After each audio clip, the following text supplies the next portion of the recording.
All right, good morning, good afternoon, good whatever it is.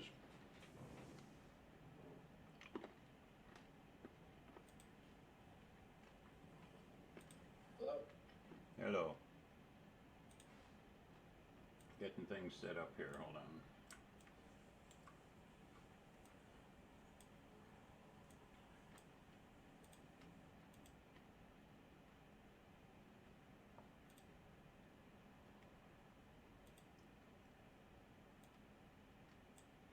All right, I think we're good to go. So, hope everybody had a good week. Good weekend. Sorry about the surprise holiday on Friday. I knew at one point that was a day off, but it slipped my mind, so I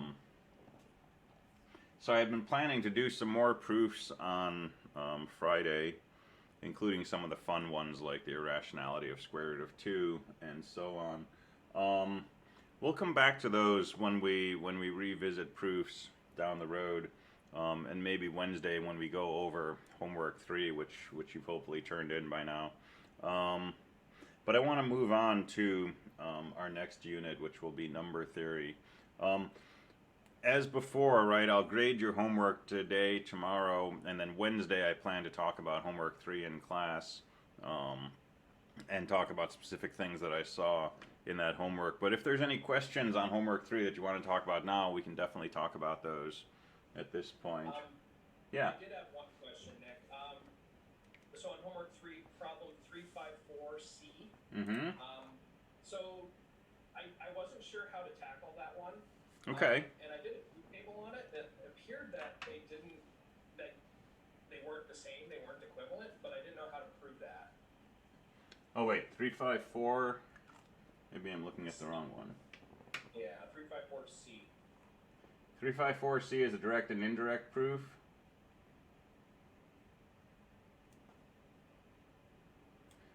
So this one? Yes. Okay. And were you able to do either the direct or indirect proof? Not for this one, no. All right. Pretty stumped.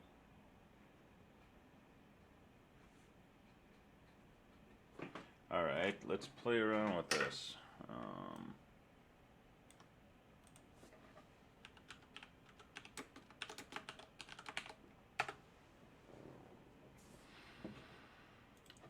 All right, well, so we're given 3 hypotheses. We're told A or B is true. We're told C and D are true. We're told A implies not C, and we're asked to conclude B. And just kind of looking at it, right, the only statement that says anything about B is this one up here. And this tells us that either A or B is true. If we're going to use this to conclude B, we have to somehow convince ourselves that A is not true. Because if A is true, this doesn't tell us anything about B. So now I start thinking, is there some way to show that A is false? Well, here's a statement about A. It says if A is true, C is false. And here's a statement about C which says C and D are true. So that makes me think of working backwards through what I just said. If C and D are true, I can show C is true. And if A is true, C is false, that's going to convince me that A is false. And if A is false and A or B have to be true, then B is going to be true. So that's the direct proof that I would take. And I would do something like this, maybe. So that's a hypothesis. That's a hypothesis. That's a hypothesis. All right. C and D, that's going to tell us that C is true. And I think that's conjunctive simplification? Question mark. But logically, this statement is saying that C and D are both true, and therefore C has to be true. So conjunctive simplification on 2. And then we know that A gives us not C, but we know that C is true. Indirect reasoning will tell us not A.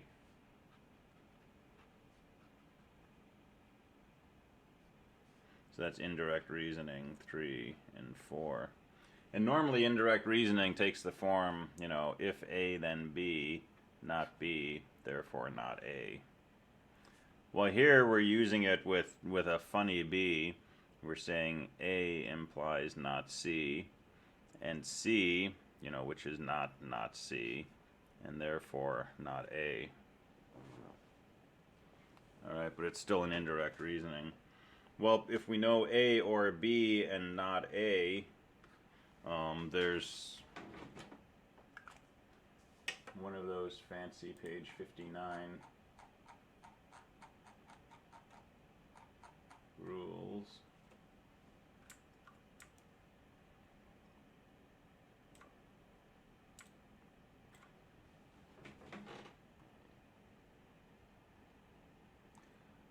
So what is this?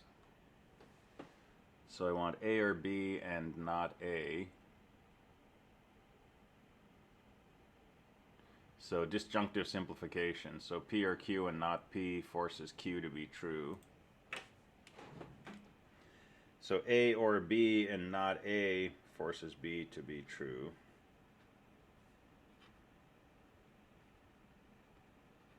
And that's disjunctive simplification 1 and 5. And that's what you were trying to show.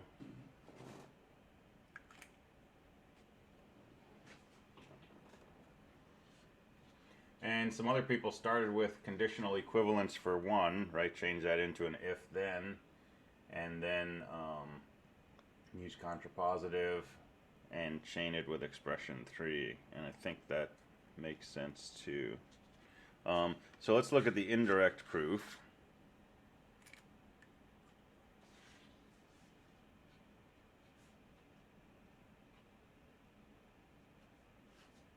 So let's start with the same hypotheses. A or B, C and D. If A, then not C. And then for an indirect proof, what do? We negate the conclusion. So we say not B. That's negation of the conclusion. And now we try to find a contradiction.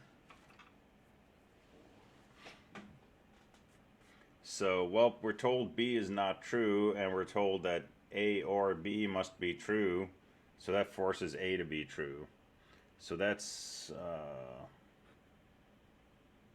I don't know if that's exactly disjunctive simplification. A or B and not A gives B, yeah, so that's disjunctive simplification.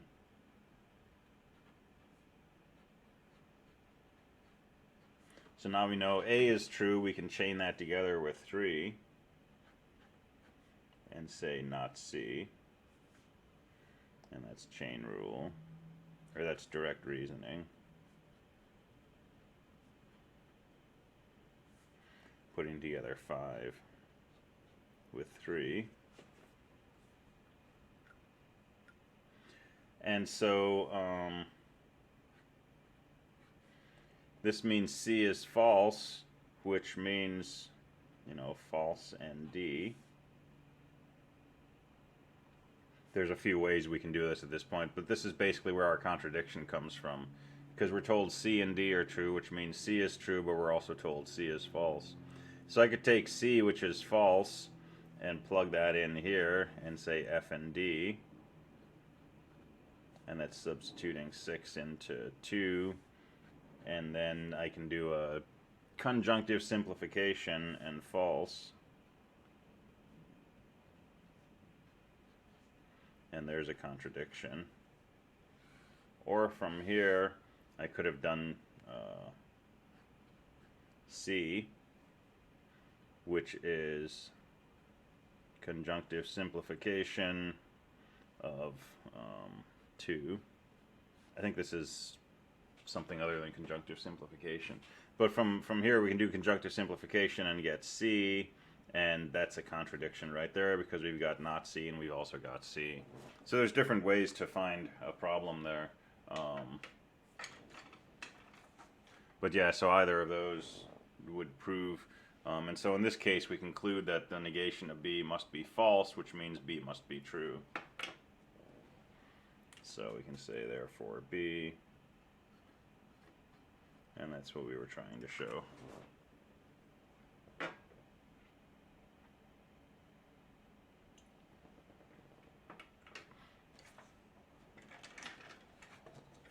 And so again, these are just kind of puzzles, right? They're not turn the crank and the answer pops out kind of problems. They're scratch your head and stare at it and try 3 or 4 different things until you find one that looks like it's making progress, and then follow that. And then after you do enough of these, you'll get better at it, and you'll start seeing these fruitful avenues more quickly. Were we allowed to use both 58 and 59? Sure, you can use anything that's logically sound. So 58 is sort of these building block rules, these engineering 250 rules. So I think I used a negation law somewhere. And then 59 are the rules of reasoning. So the things we can conclude from other things that we know are true, and equivalences. But yeah, all that stuff is fair game.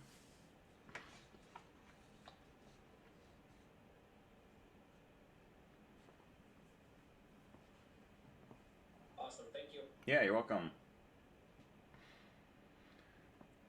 All right, other questions?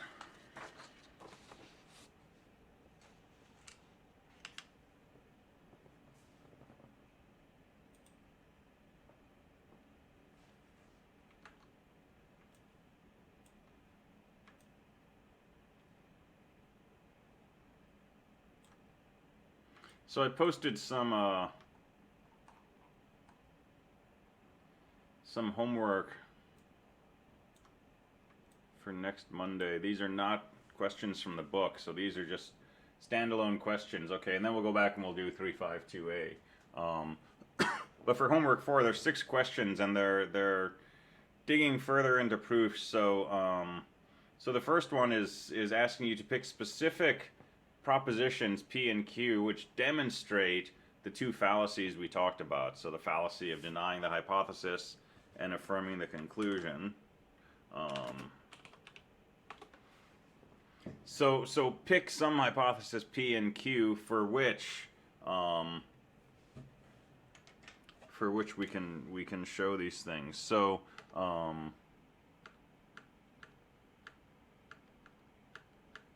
heck am I doing? I don't know.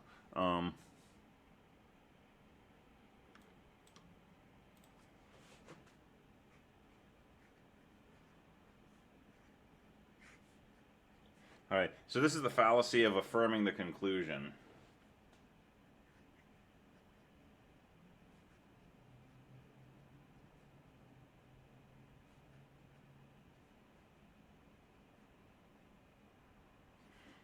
Right, and it may be that P implies Q and Q is true and P is also true, but there's cases where this is not logically sound. Okay, so I'll give you an example, and then you can't use this example yourself, so sorry if you already did this and you come up with this example. But P,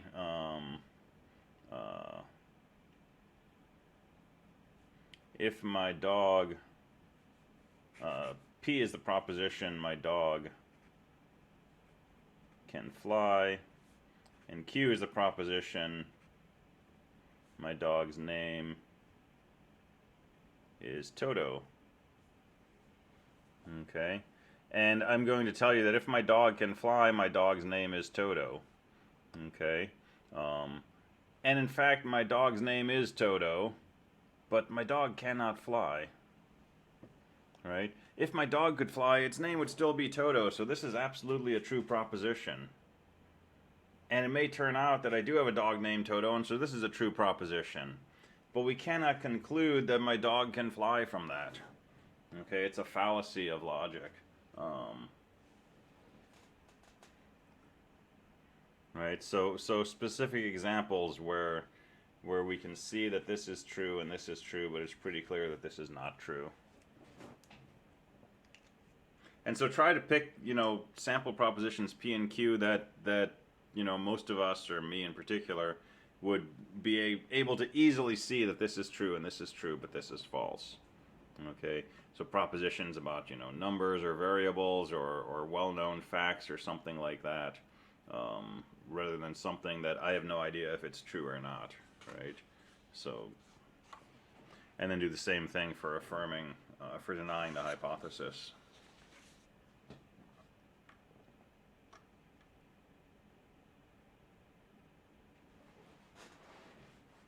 Uh-oh. Yeah. All right. So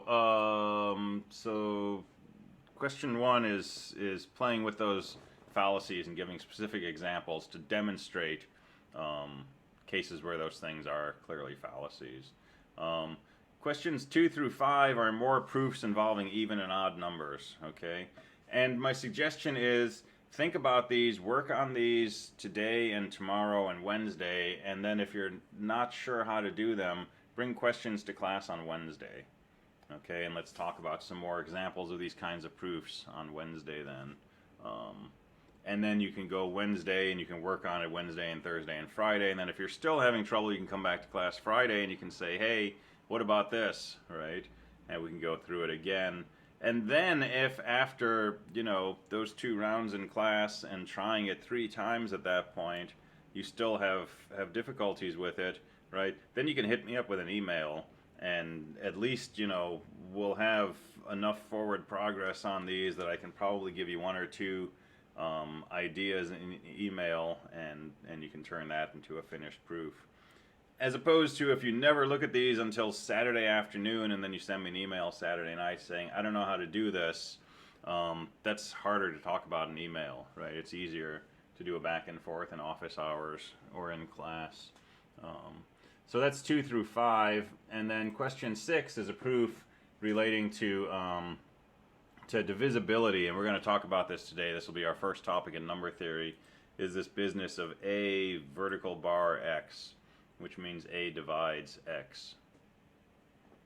Yeah, people are suggesting Sunday night or Monday morning. Well, heck, Monday at 12:15, technically, you could still ask me questions, but I probably wouldn't be reading my email.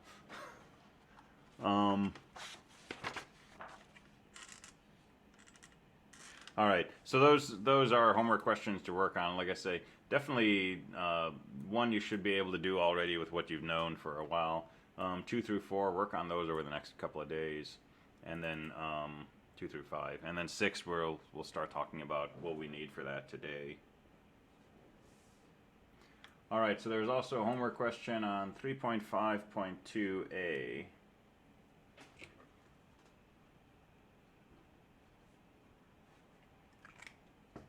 So let's go back and look at that.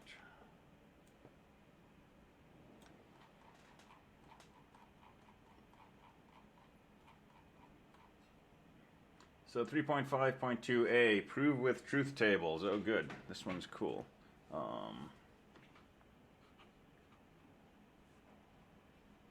So prove with a truth table. Q, not Q, implies P. All right. This is kind of funky.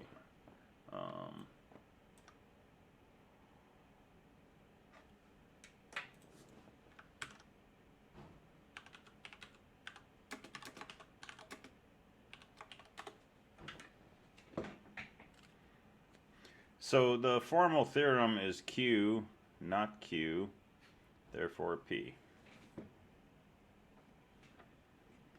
All right, so let's make a truth table. Let's show Q and let's show P. And let's do all the possibilities.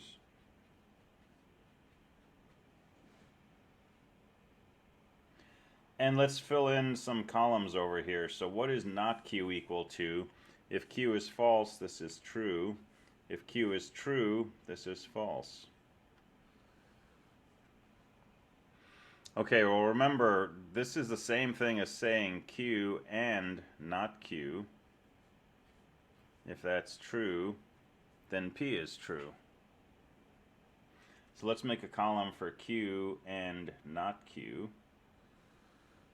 And the conjunction of Q with not Q is always going to be false.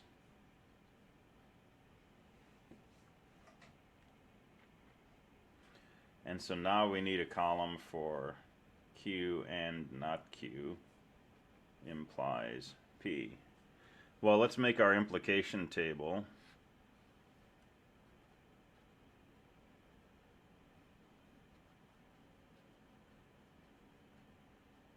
So this is our if-then table, right? If the conclusion is true, this implication is always true. If the hypothesis is false, the implication is true. The only time this is false is if the hypothesis is true and the conclusion is false. Because this says if A is true, then B is true. Well, here's a case where A is true and B is not true. So here the implication is false. Well, in every possibility, every possible combination of P and Q, the hypothesis is false. And anytime the hypothesis is false, the implication is true. So for all possible values of P and Q, this statement is true, which means this theorem is valid. And that's goofy, right? Logically, that doesn't feel very good, right? It's the whole if false then anything piece of logic. But it's a true statement, right? If Q and not Q were both true, then, you know, I won the lottery. Well, Q and not Q is not true, so maybe I won the lottery, maybe I didn't. The implication is still true, right? If this was true, then I won the lottery. That's considered a true statement because the hypothesis is false. So that's just another way of forcing us to deal with this if false business for conditionals. This time in the language of truth tables instead of propositional logic itself.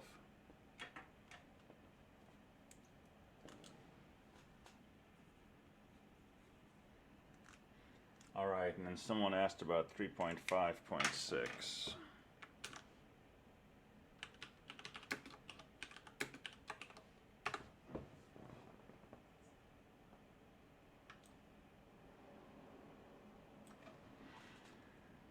So 3.5.6, yes, the students in the discrete structures course.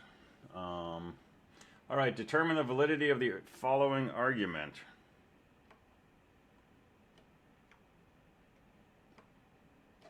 All right, for students to do well, it's necessary that they study hard. Students who do well do not skip courses. Students who study hard do well. Therefore, students who do well do not skip courses. Okay, there's a lot going on in there. So let's write some propositions. Let's go ahead and set it up. Somebody give me a proposition that might help us with this. And remember, we want smaller rather than bigger propositions. Let P be the proposition that students do well in discrete mathematics courses. Good, thank you. Let P be the proposition students do well in discrete math courses. All right, so P is the proposition that students do well in discrete math courses. All right, what about another proposition?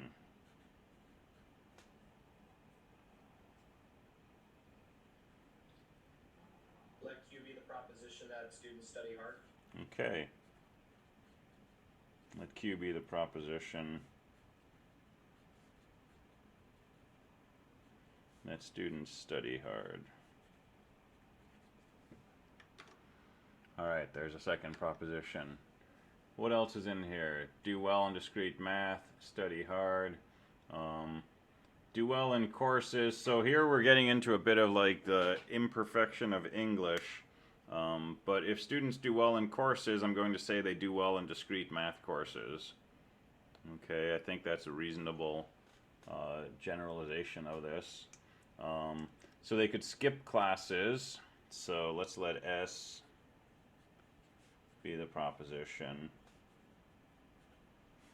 Students skip classes.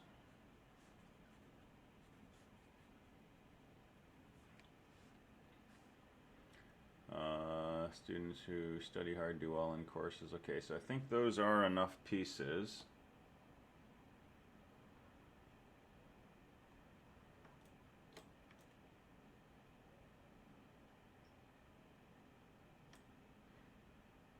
All right, so let's write down what we're told and what we're trying to do. So we're told for students to do well, it's necessary that they study hard. Okay, so it is necessary that. This is another version of an if statement. So, oh yeah, and someone else suggested this. Good, thanks. So if P, then Q. Okay. If P is true, then Q. So we could also write this as for P, it is necessary that Q. In order for P to be true, it's necessary that Q is true. Because this says if P is true, Q is true. So this necessary business kind of flips around the if statement. So for students to do well, it's necessary that they study hard. For students to do well, it's necessary that they study hard.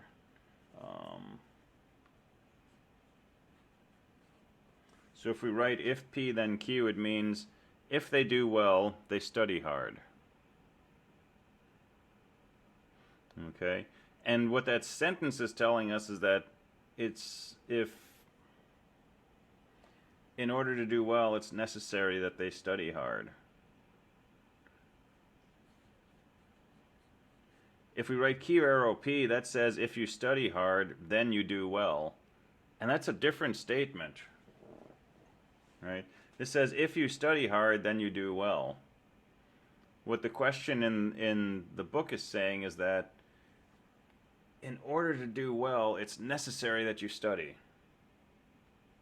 Right? It doesn't mean that if you study, you're necessarily going to do well. Okay, so this is the version of what the question is saying. In order to do well, it's necessary that they study hard. All right, so if you do well, you've studied hard. And that's the trickiest part of this question, I think, is that one clause. All right, the second one's pretty straightforward. Students who do well in courses do not skip. So if you do well in courses, then you do not skip. Okay, that one's fairly straightforward. Students who study hard do well in courses. So now we're told something else. We're told that if you study hard, then you do well in courses.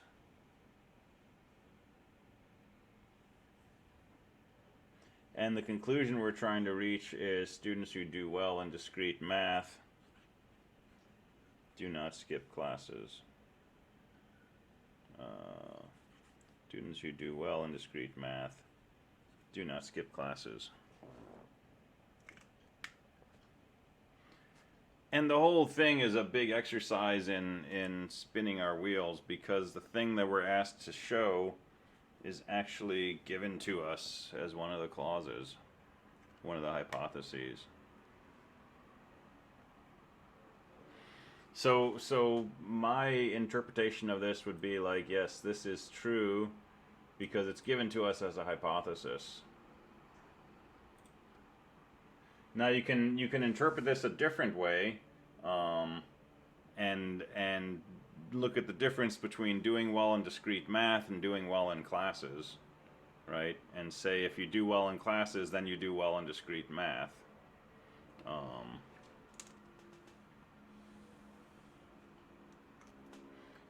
And I don't know how that works out. So did anybody do it that way? Take this business of doing well in classes as different from... Okay, so at least one person did. Were you able to show that this was still a valid proposition? Okay.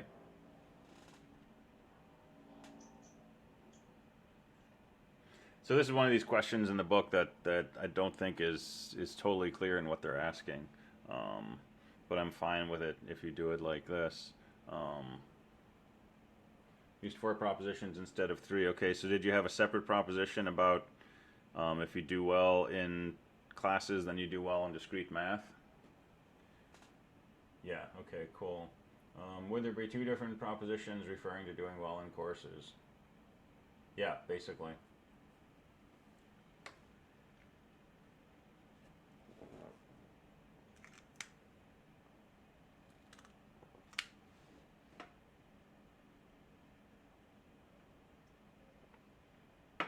All right, good. Other questions?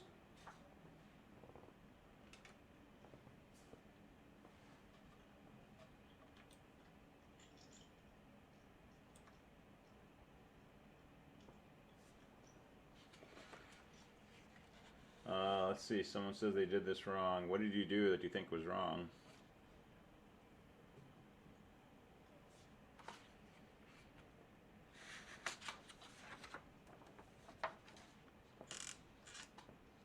Or you can tell me an email if you want.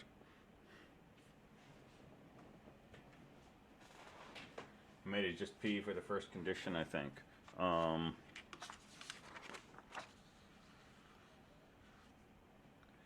Like made P the first if-then statement like this. Yeah, so two things here on comments coming in. One, in general, with these kinds of questions, it's totally valid to say, you know, let P be the proposition. Students who do well in courses do not skip classes, right? That is a proposition.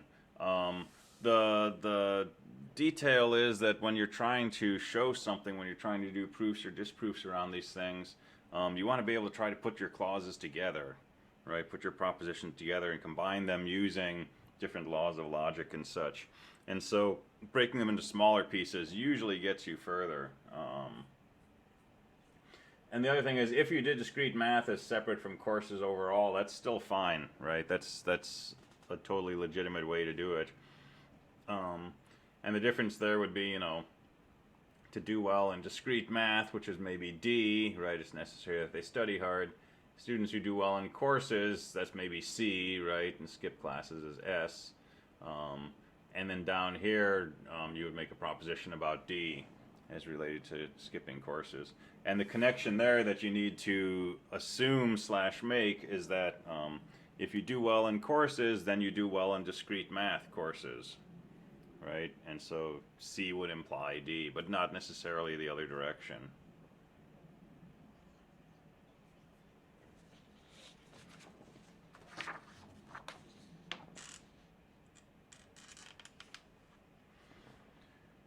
All right, and on the subject of homework, open questions, a week and something ago, we were going over homework, and there was a question about students at a university, and some of them were day students, and some were graduate students, and there was the big question of how many students were in this category or that.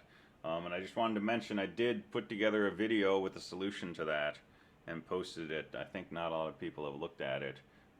But I worked that out in detail, and it is a fairly involved problem, and it does use stuff that we hadn't gotten to in the course yet, which is why I didn't do it in class. But it uses something called the principle of inclusion-exclusion, which we'll talk about later on when we talk about counting, and then we'll come back and visit a bunch of problems like that. But that's been up on the channel for a while. All right, good stuff. Other questions?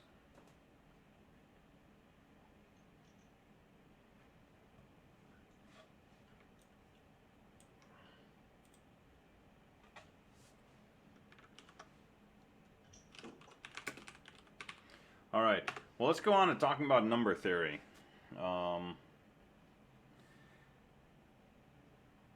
Number theory is one of the funnest areas of mathematics, I think.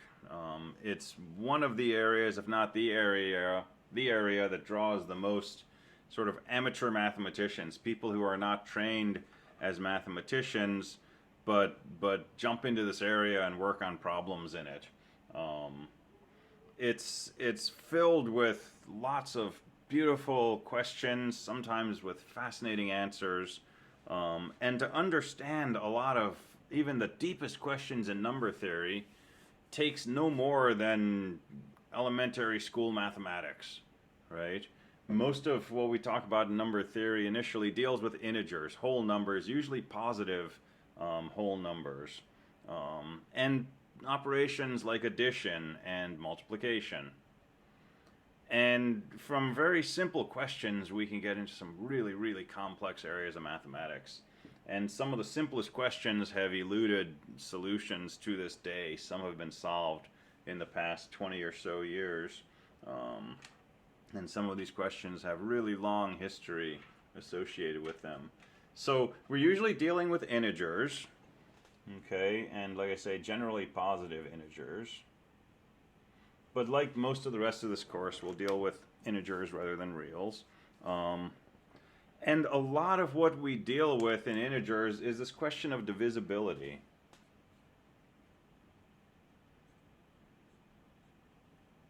Because we know how to divide numbers, right? We learn division in school and we can say 7 divided by 2 is 3.5. 10 divided by 2 is 5. 12 divided by 3 is 4, right? Division is one of the 4 basic operations we learn, addition, subtraction, multiplication being the other 3. But if we're dealing with whole numbers, divisibility doesn't always work.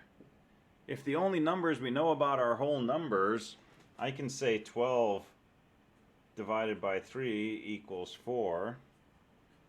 But if I say 12 divided by 5, I don't have an answer. If I don't know about fractions or decimals, I can't answer this question, what's 12 divided by 5?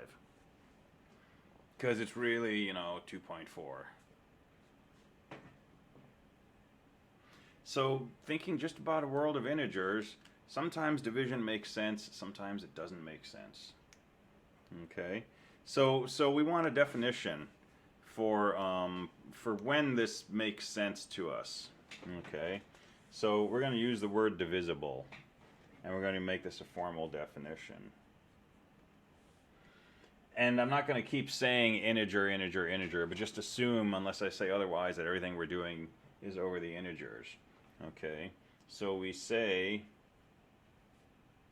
A is divisible by B, where A and B are integers, if there exists a C, and I'm going to specify here, an integer C, could be positive, negative, 0. If there exists an integer C such that A equals B times C.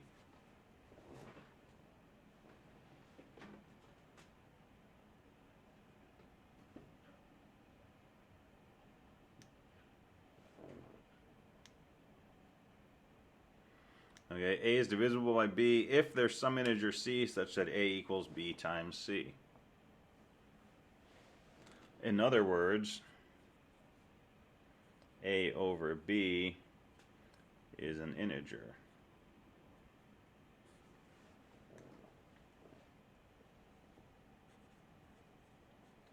We also then say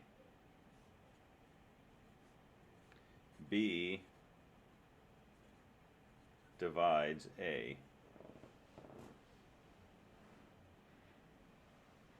The parenthetical remark would be B divides A evenly, right? A whole number of times. All right. And we have a notation, a symbolic notation for B divides A, which is the letter B with a vertical bar followed by an A. Okay, and this is super important. If you don't catch what this means, you're going to think that we're taking b and dividing by a, and I just didn't draw my slanted line very slanted, right? Does not mean b gets divided by a. It's a way of symbolically saying b divides a, or a is divisible by b. Okay, or b goes into a. And yeah, integer division is crazy useful. I agree.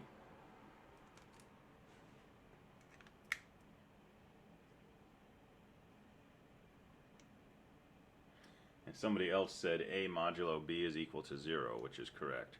So we'll talk a lot about modular arithmetic and the whole percent operator in C and Java and other languages. And that's just related to divisibility. All right.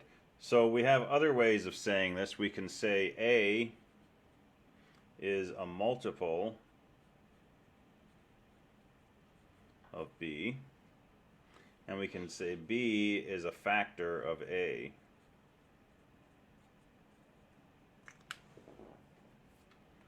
And those are all equivalent statements. All right, so this is something we're going to do for a week now. We're going to talk about divisibility, divides, factor of, multiple of. So A is divisible by B.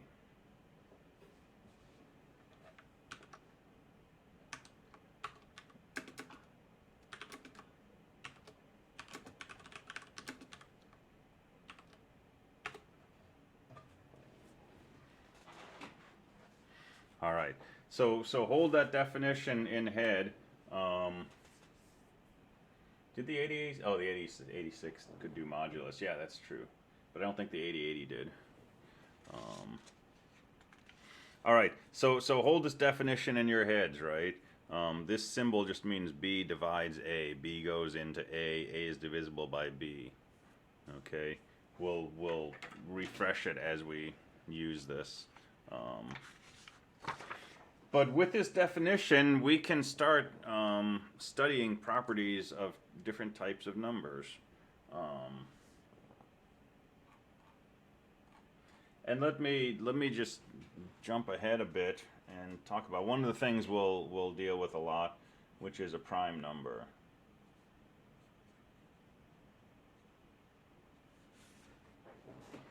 Okay, so an integer n bigger than or equal to 2 is prime if, well, the long worded way of saying this is it has no factors bigger than 0 other than 1 and n. So an integer n bigger than or equal to 2 is prime if it has no factors, no positive factors other than itself and 1. All right. So for example, the number 2, the only positive factors of this are 1 and 2. No other positive factors, it's prime. The number 3, the only positive factors are 1 and 3. So 3 is prime. But 4, it's divisible by 1 and 4, but it's also divisible by 2. So it has an additional factor. 4 is not prime. 5 is prime. 7 is prime. 9 is also divisible by 3, so it's not prime. 11, 13, and so on.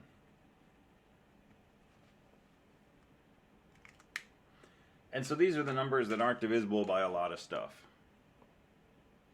And prime numbers are really, really interesting. We'll talk more about them later this week, but they pop up all over nature, they pop up all over mathematics, they pop up in music and art, and all kinds of places that we haven't even learned to look at yet.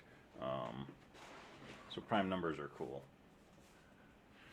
And to understand what a prime number is, all you have to know is what division is and what a whole number is, right? Now, to convince yourself that 23 is prime will take some work. You have to try to divide it by 2, 3, 4, 5, 6, 7, everything up through 22, and convince yourself that none of those things divide 23, just 1 and 23, right? And then you can say it's prime. So the definition is pretty easy to grasp. The consequences of that definition, though, are far-reaching. All right, so let's talk about divisibility itself. So here's a theorem.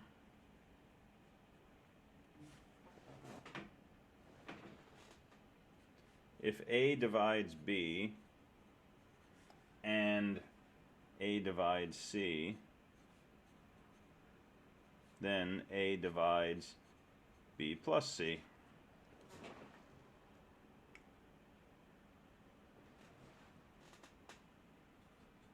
Example, let A equal 3, B equal 9, C equals 21.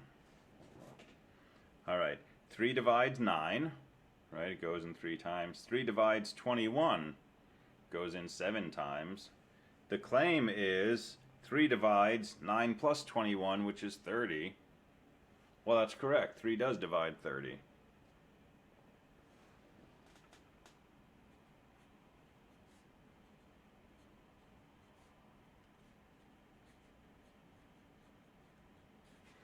Alright, so this theorem would say that in this case, since 3 divides 9 and 3 divides 21, 3 also divides the sum of those things. And that's true.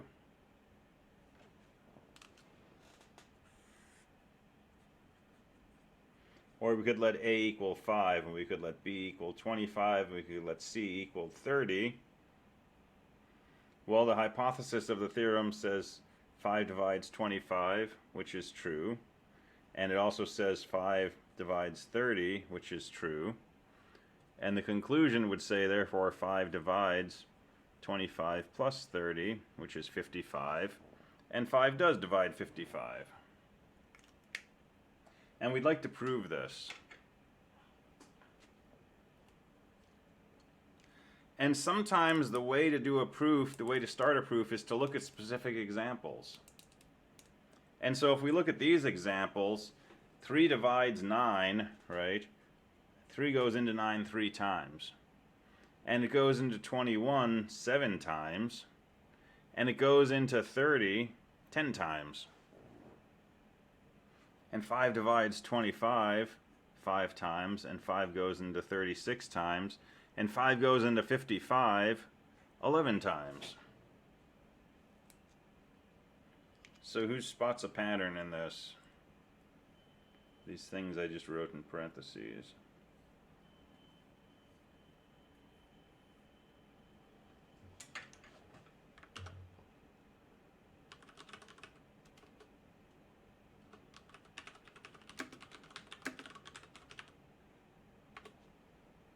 Yeah, they add up, right? This went in 3 times, I went in 7 times. 3 went into the sum of those 3 plus 7 times. Went into 25 5 times, 36 times. It went into the sum 5 plus 6, or 11 times. And that's actually a hint to how we might cobble together a proof of this.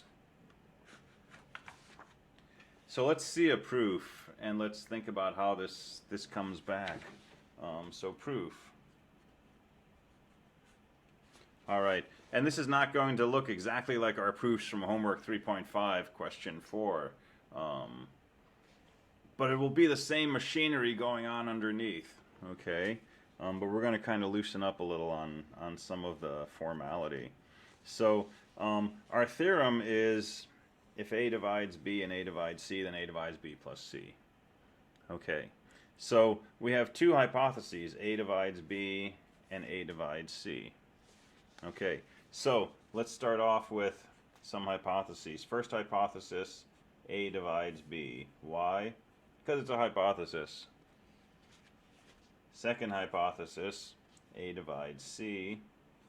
Second statement, why is that true? Because it's a hypothesis. Okay, we're trying to get down to showing A divides B plus C. Okay, well this is like our even-odd proofs. There's not a whole lot we can do from here. Because, you know, this is A divides B, A divides C. It's not clear how to do anything to put those 2 together. But what we can do is we can come back to our definition. And we can say B divides A means there exists an integer such that A is equal to B times C. So let's use the definition of divisibility and say there exists an integer. Well, I'm not going to call it c because I've already got a c in here. I'm going to call it j. There exists an integer j such that b equals a times j.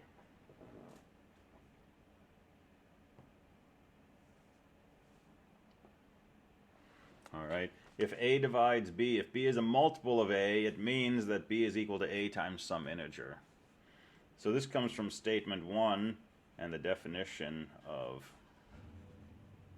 divides. And now I'm going to do the same thing with statement 2. I'm going to say there exists. Well, I'm not going to use the same j because I'm saying j is the number which when I multiply by a I get b. That's a specific j. So I'm going to pick another variable like k. There exists a k in z such that c equals a times k. And that follows from statement 2 and the definition of divides.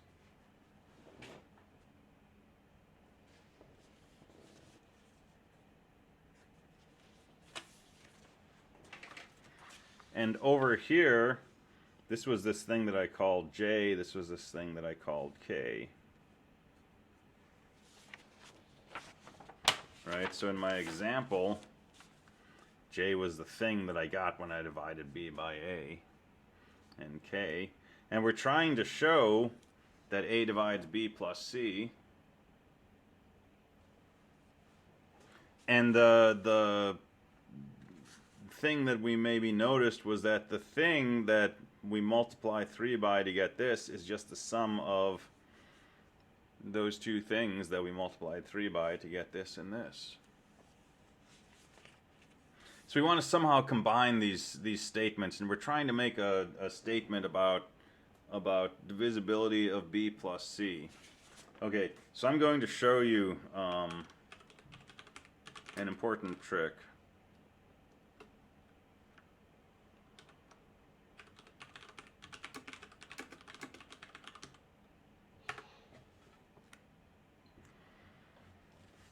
Since I'm trying to do a proof, okay, since I'm trying to prove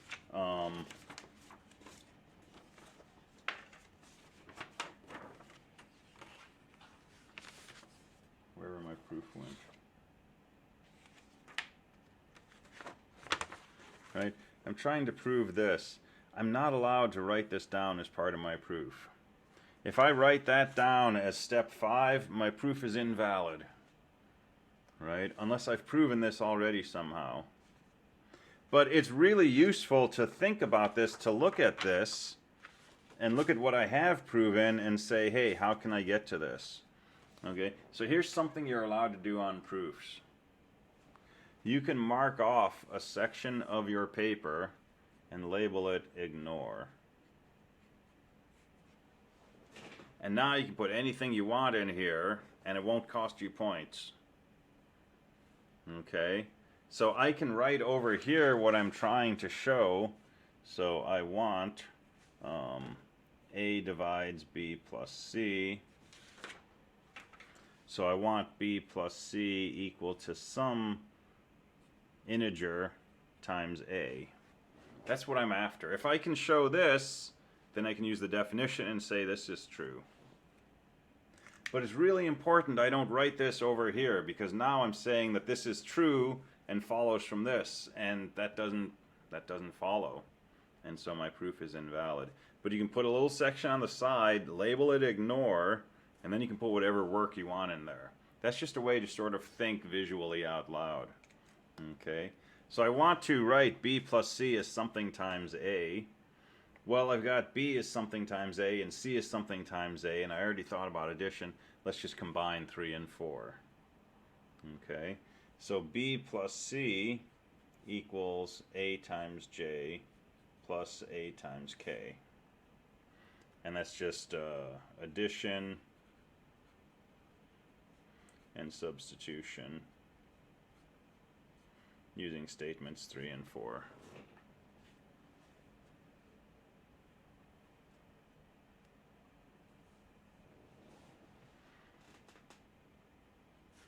All right. Well, once I've written this out, and I know that I'm after this, b plus c is a times something, I probably get the idea of let's factor a out. So b plus c equals a times j plus k. And that's just factoring what we wrote down on the right side of statement 5. But now, what have I done? Now I've said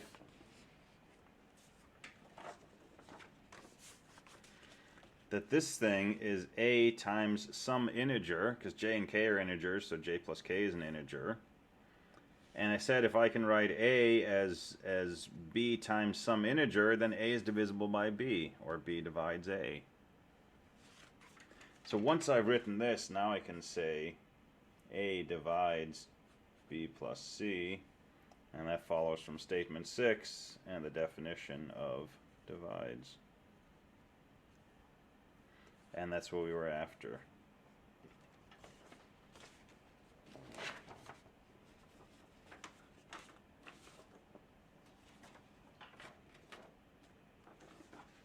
And so this is a totally legit proof that if a divides b and a divides c, then a divides b plus c.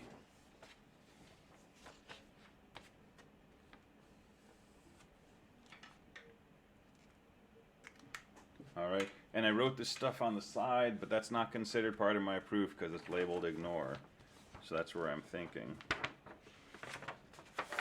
All right, so we've proven this theorem. If a divides b and a divides c, then a divides b plus c. And all of these proofs, all of these theorems about divisibility, and we're going to run through a bunch of other theorems here, they can be proved in a similar way. You basically come back down to the definitions, right? So write down the hypotheses that you're given, use the definitions to rewrite those in terms of, multiplication of integers by integers, and then try to combine those into something that's equivalent to whatever it is that you're trying to show.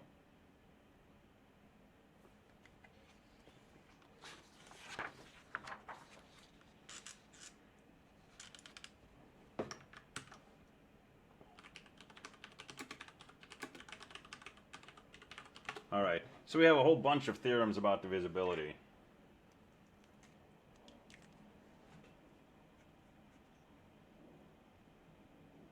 And we're not going to prove most of these, but they are provable. So if a divides b and a divides c, then a divides b plus c.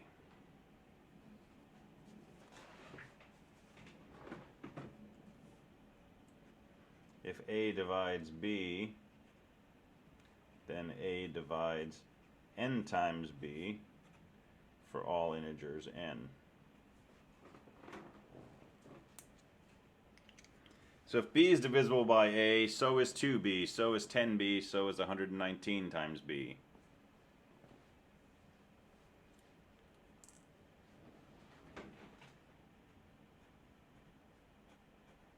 If a divides b and b divides c, then a divides c. So there's some kind of transitivity here. And it sort of makes sense, right? B is a multiple of a, and c is a multiple of b, which is a multiple of a, so c is actually just a bigger multiple of a. That's really all that that's saying.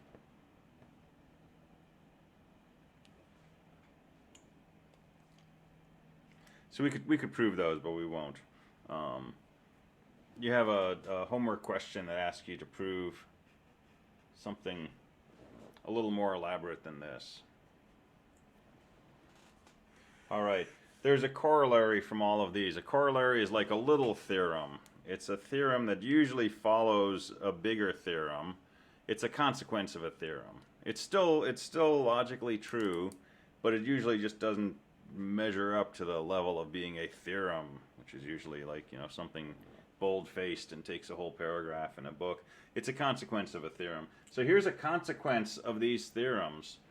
This is a corollary, and this is the important one.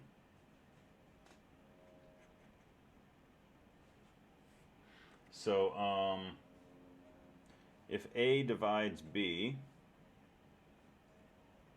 and A divides C, then A divides m times B plus n times C for all integers m and n.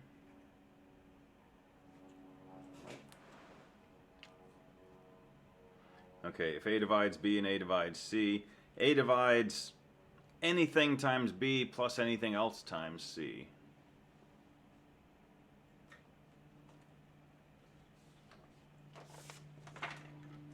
So let's look at an example of that. Suppose A is equal to 5. And suppose B is equal to 15 and C is equal to 35. Okay, so A divides B, right, it goes in 3 times. A divides C, it goes in 7 times. We already know that A divides B plus C, right? That was our first thing that we actually proved. But we can also say A divides 2 times B plus 3 times C without doing any work, right? Well, 2 times B would be 10, 3 times C would be 45, 10 and 45 is 55, 5 divides 55. I could also say A divides 173B plus negative 46 times C. And I don't have to calculate it. Guaranteed this is true because A divides B and A divides C. And it's not that mysterious, right? A is 5. The fact that A divides B means B is a multiple of 5. Well, if B is a multiple of 5, then this thing is a multiple of 5. And if C is a multiple of 5, then that thing is a multiple of 5. And if this and this are a multiple of 5, their sum is a multiple of 5, which means their sum is divisible by A.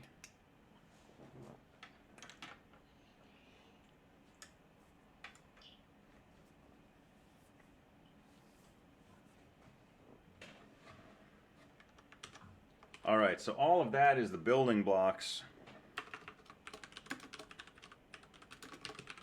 for something called the division algorithm.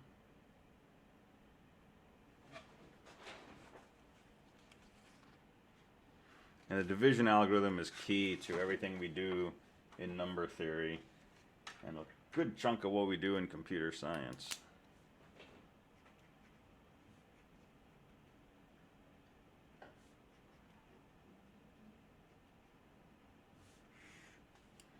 Somebody commented in chat, multiplication is just addition and division is just backwards multiplication, which means everything is basically addition, which is kind of true.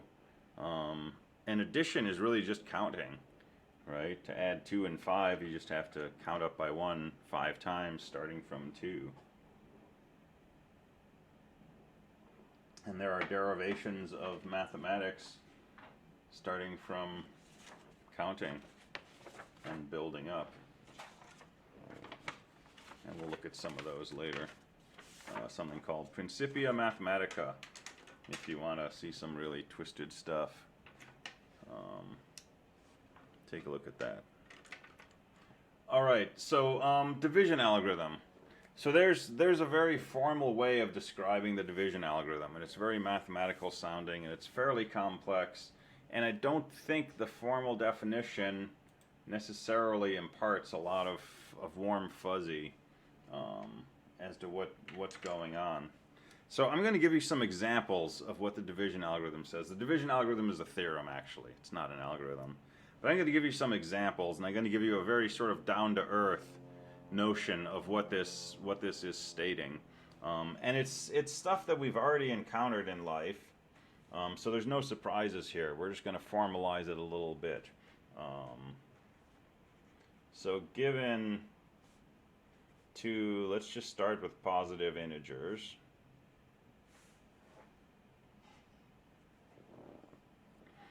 And I'm just going to call these integers A and M. We know that if we take A and divide it by M, we get some quotient with some remainder. Right, so we don't know about decimal numbers yet. Okay, we're just learning how to divide things as a kid. And if a is divisible by m, the division just gives us a quotient. But when we get to things where a is not divisible by m, we do that division and we have some piece left over, something we call a remainder. Okay, that's all we're talking about with the division algorithm. So for example, if we take 17 and we divide it by 3, it's something a little more than 5, right? 3 goes into 17 5 times, but there's a little bit left over, right? There's a remainder of 2.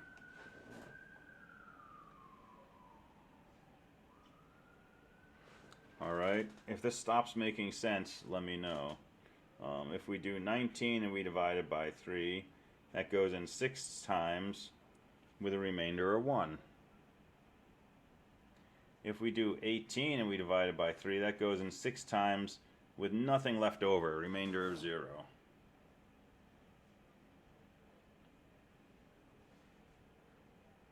Alright, it turns out if we take any number and divide it by 3, we can write it as some quotient with a remainder that's either going to be 0, 1, or 2. Okay, that's what the division algorithm tells us. It tells us if we take a number and divide it by 3, we can write it as some whole quotient with a leftover remainder that will be either 0, 1, or 2.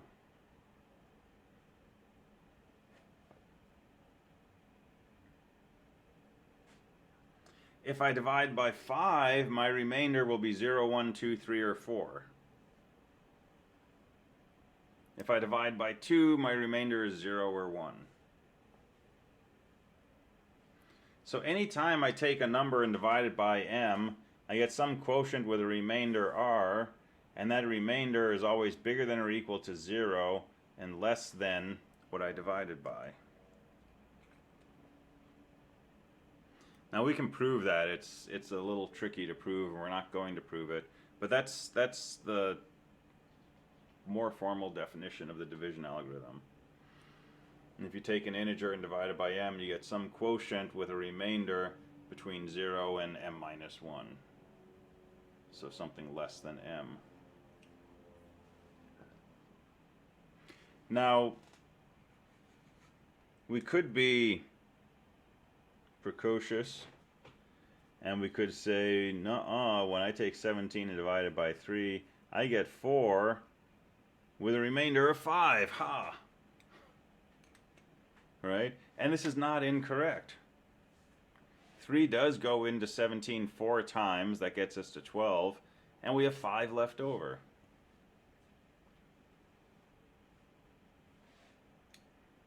And your friend does that and you think it's really funny, so you say, okay, actually when I take 17 and divide it by 3, I get 6 with a remainder of negative 1. How's that? Well, there's nothing invalid in that either. 3 goes into 17 6 times with negative 1 left over. It's 1 too big, right? 3 times 6 is 18. Yes, or you go to division jail. Right? So all of these are valid statements. And so what is the remainder when you divide 17 by 3? Is it a 2? Or is it a 5? Or is it a negative 1?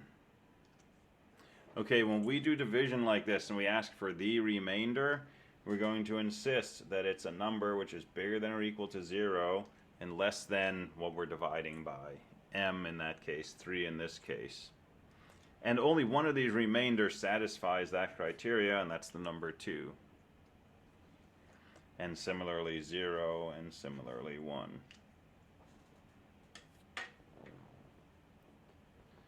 So we're going to talk about the remainder when we divide one number by another.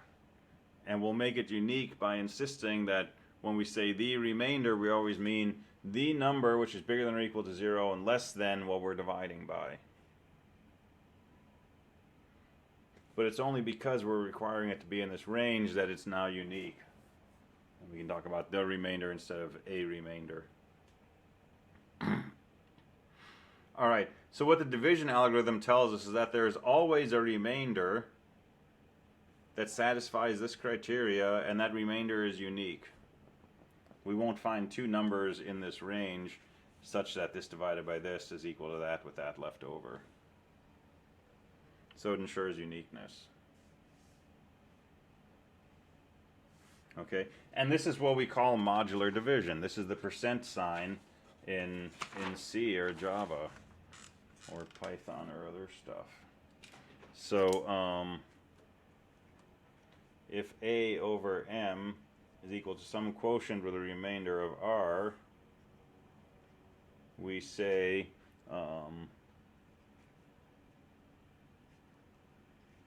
in C we would say A percent M would be equal to R. Okay, so the mathematical way of saying that is A is congruent to R modulo M.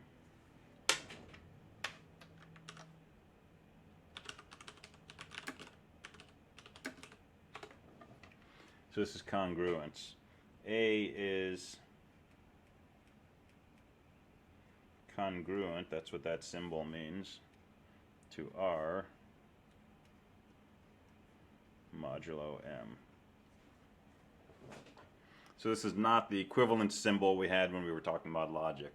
Totally repurposed symbol. A is congruent to R modulo M, which means there exists some integer k, well, let me call it q, such that A is equal to M times Q plus R.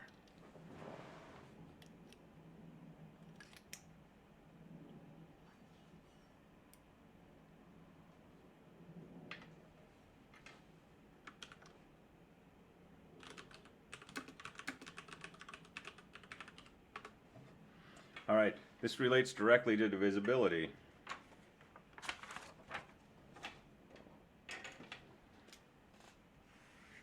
So A is divisible by M, or alternatively, M divides A, if and only if A is congruent to 0 modulo M. In other words, A can be written as M times something plus nothing left over. So when we take A and divide it by M, we get some quotient with no remainder. That's what we mean when we say A is divisible by M.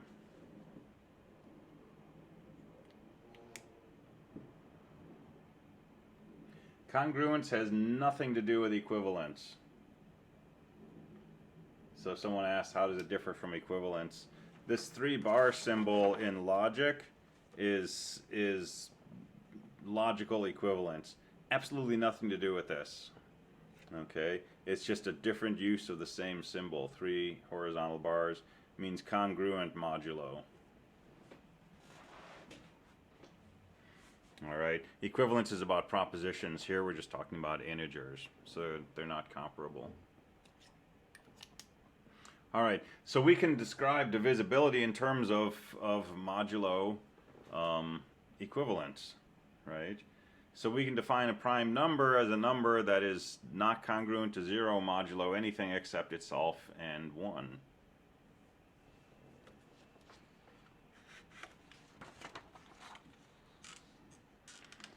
So 17 is congruent to 1 modulo 3. That's a lie. 17 is congruent to 2 modulo 3 because 17 equals 5 times 3 plus 2. 18 is congruent to 0 modulo 3 because 18 equals 6 times 3 plus 0. 19 is congruent to 1 modulo 3 because 19 equals 6 times 3 plus 1. Okay, it's these remainders that tell you the logical equivalence.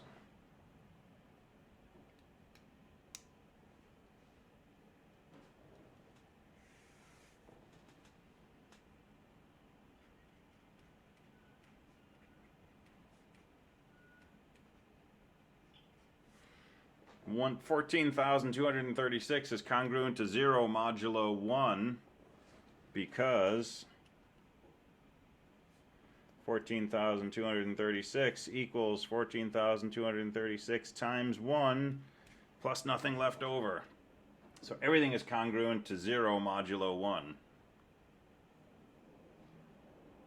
Which is just the way of saying if you take any number and divide it by 1, you have nothing left over, because everything is divisible by 1.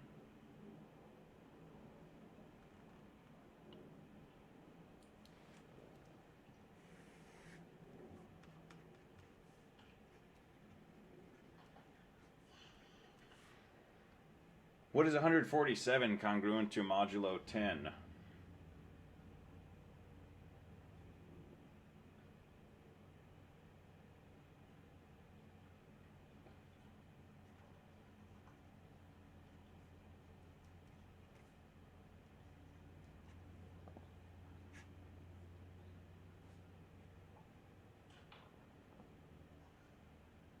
Seven, 7, 7. Good.